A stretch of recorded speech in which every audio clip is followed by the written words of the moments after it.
Bonjour, je suis devant vous une fois de plus pour répondre à une inquiétude qui était relative à l'usage entre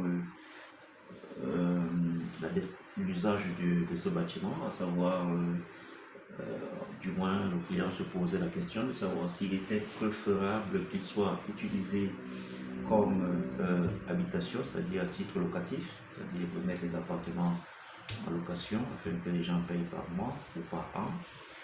Ça, c'est la première variable. La deuxième, c'était l'alternative, je veux dire, la deuxième alternative, l'utilisation en appartement meublé, c'est-à-dire vous séjournez un peu mi-hôtel, mi-appartement, vous séjournez un peu sur des courts séjours, mais quand même avec dans l'environnement d'une maison. Et troisièmement, l'usage en hôtel. Alors, il nous est revenu que l'hôtel n'était pas favorable du fait de l'expérience de ceux qui sont déjà dans la localité et dans la zone avec, et opérant justement en hôtel. Mais je voudrais quand même dire qu'il ne s'agissait pas des affirmations gratuites parce que il faut encore savoir quel type de personnes on a rencontré pour faire cette enquête de terrain. Vous savez, we used to talk in English about the field investigation. Field investigation cannot be made anywhere, anyhow with any person. You need to focus on those who are really involved in what you are looking for, and then try to get from them more information. So let me progress in French because those who asked the question were francophone, so I cannot speak in English so that the answer will not be, they will complain. Donc, il s'agit d'un projet sur un site d'environ 515 mètres carrés, théoriquement, parce que pratiquement nous avons trouvé à peine 500 mètres carrés. Nous avons pu là-dessus produire donc, un immeuble R plus 4 avec un loft, parce que dans la localité de Douala, précisément dans la zone de Bali, le plan directeur urbain recommande le nombre d'étages maximal à 4, un maximum de 4 étages. Donc nous sommes de jeu là-dessus en partant sur la base d'un rez-de-chaussée 4 étages et puis une petite extension en loft, quoi. Ce qui fait R plus 4 plus avec un loft, je veux dire. Cependant, en matière de calcul de structure, on dirait un R plus 5 parce que de toute façon, ce loft il a un poids. Même s'il n'a pas la même dimension ou la même configuration que les étages, que les autres étages, il reste un niveau complet en termes de charge. Donc on l'a calculé ainsi. Donc vous avez la variable qui voulait qu'il soit utilisée en termes d'appartements locatifs. On devait aller sur la base de 8 appartements pour le rez-de-chaussée avec un business center. 8 appartements pour les 4 étages, à savoir 2 appartements F4, c'est-à-dire de 3 chambres par étage, avec au rez-de-chaussée un business center pour un peu de tout, cabinet d'avocat, cabinet médecin, cabinet médical, je sais pas, dentiste, ophtalmologue, gynécologue, tous ceux qu'on a régulièrement vu comme opticien, architecte, ingénieur, avocat, huissier, tout ça au rez-de-chaussée. Et puis au niveau du loft, on prévoyait un côté un peu, comme vous pouvez le voir, la piscine avec un lunch bar, donc plusieurs lignes swimming pool avec un lunch bar, avec un objectif beaucoup plus récréationnel, parce que les gens puissent se divertir, un sport et loisirs, un espace sport et loisirs, tel que à l'intérieur, rester cantonné toujours dans l'appartement, qu'on puisse avoir un espace pour se relaxer, soit en famille, soit avec des amis. Voilà un peu l'idée de départ. Bien sûr, cela n'était pas gratuit parce que le loft pour accéder, il faut justement payer. Si ce n'est pas un peu dans votre cadre de locataire, vous devez pouvoir payer pour accéder à ce service-là. Alors la question était de savoir est-ce que la circulation des personnes qui iront de temps en temps, c'est périodique, se divertir un peu, se relaxer dans le loft, ne devrait pas perturber la tranquillité ou alors l'aspect affecter négativement le confort phonique. des usagers ou des autres occupants? La réponse c'est tout de suite non, parce que vous verrez bien que si vous avez vu les plans, nous avons pris des dispositions pour que, évidemment, une isolation soit. D'abord, le vitrage, c'est du double vitrage. C'est du double vitrage, il faut le noter, c'est du double vitrage. Deuxièmement, au niveau de la porte centrale, il y a un film d'air qui est produit entre l'accès de l'appartement et l'intérieur de l'appartement. D'abord, premièrement, un premier film d'air qui va faire diluer n'est-ce pas, les pas sur la circulation vers l'escalier ou bien l'ascenseur, c'est à ce niveau-là. Et il y a une porte à double battant également encore qu'il va falloir franchir pour pouvoir accéder au hall avant d'avoir accès à l'intérieur du bâtiment. Ce qui fait que lorsque vous êtes assis dans le séjour ou dans les chambres, vous n'êtes même pas au courant que les gens montent et descendent. Ça a été pensé. Ça a été pensé parce que nous avons quand même la latitude d'être d'abord ingénieur avant d'être architecte, donc urbaniste aussi, je ne suis pas expert en BTP, donc quand on parle des choses, on parle qualité, parce qu'on sait de quoi il s'agit, on sait de quoi on parle pour l'avoir fait. Depuis le cycle secondaire jusqu'au cycle universitaire, et puis avec moi près de 26 ans sur le dos, avec environ 300 projets également déjà conçus, bien sûr, donc c'est pas évident, c'est là pour pas début. Donc pour dire que le côté phonique, franchement, c'est assez rassuré, c'est le confort phonique qui a été assuré. Surtout que nous sommes en pas construit dans une localité pareille, même s'il s'agit d'un quartier résidentiel, parce que dans le quartier de Bali, c'est un quartier résidentiel, il est à cheval entre Bonapriso et Bonadjob, donc franchement fortement résidentiel, tellement résidentiel. Mais la circulation, du fait que personne ne laisse les cours suffisantes entre la ligne de construction et la maison en elle-même, la plupart des temps, on empiète même sur le trottoir. Donc, ce qui fait qu'on ne pouvait pas penser un plan, une conception dans une telle localité sans évidemment prendre en compte l'aspect isolation phonique.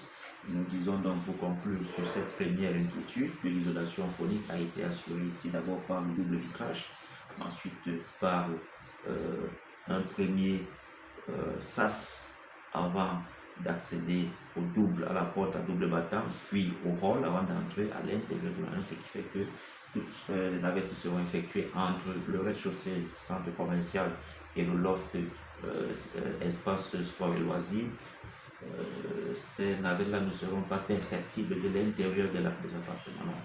Deuxième variable qui était possible, c'était d'utiliser plutôt juste en location purement, c'est-à-dire 10 appartements carrément, parce que là, nous avons, dans cette zone, nous avons 8, et là, on pouvait prévoir un autre appartement, et ici en bas, un autre appartement avant le parking, tout en maintenant toujours l'offre de la piscine, parce que la piscine, c'était quand même assez, c'est très récréatif, quoi. Soit en cours pour un ami, c'est quand même assez bien, vraiment c'est très bien, encore pour le cerveau, il faut souvent tenir compte de cela. Donc il y a la piscine. Alors 10 appartements, voyez-vous, pour une zone dans laquelle, vous voyez autour, ce cadre-là, au bas mot, vous êtes à 400 000 francs par mois, 400 à 500 000 francs le mois. Donc 10 appartements, vous avez 5 millions de francs par mois. En 10 ans, 10 appartements, si vous avez 500 000 par appartement, 10, ça fait bien 5 millions le mois. Donc 5 millions le mois, en un an, vous êtes autour de 5 millions par mois, 10, ça fait 50 millions. Donc 600 millions, 60 millions d'années.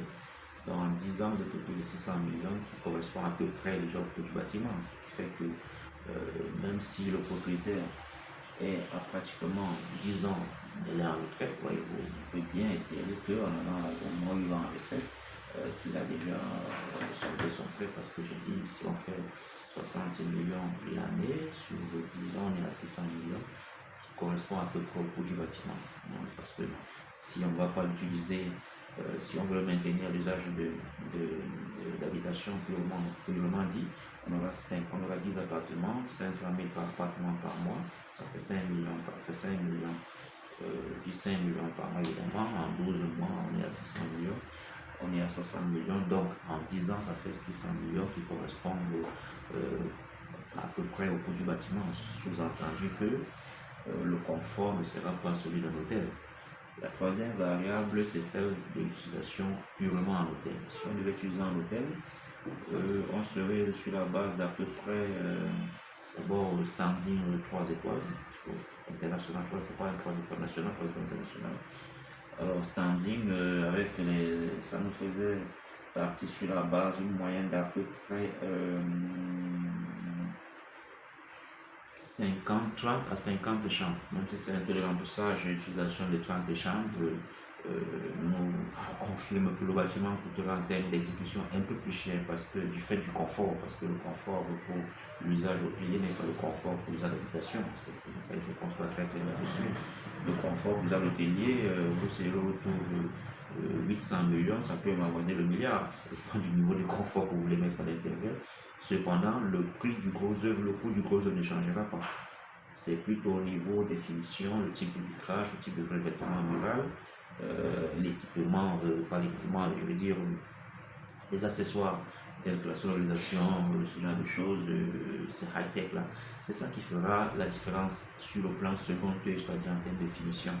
Mais, j'insiste là-dessus, le gros œuvre, le coût du gros œuvre ne changera pas. Donc, de la variable d'utilisation qu'on voudrait bien en faire dépend. Le prix, le coût final du projet dépendra de l'usage qu'on veut en faire parce que de l'usage dépend le niveau de confort. Le niveau de confort conditionne évidemment le coût de la définition de ce contenu. C'est pourquoi le même bâtiment qui doit être utilisé comme étant juste on a 10 appartements peut coûter autour de 600-650 millions de francs.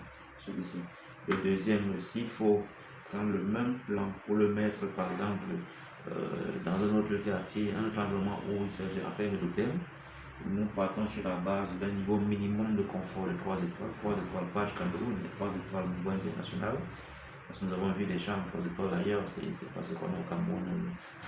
3 étoiles. Donc, 3 étoiles au niveau international, le bâtiment peut vous revenir autour de 800 à 1 milliard de francs même.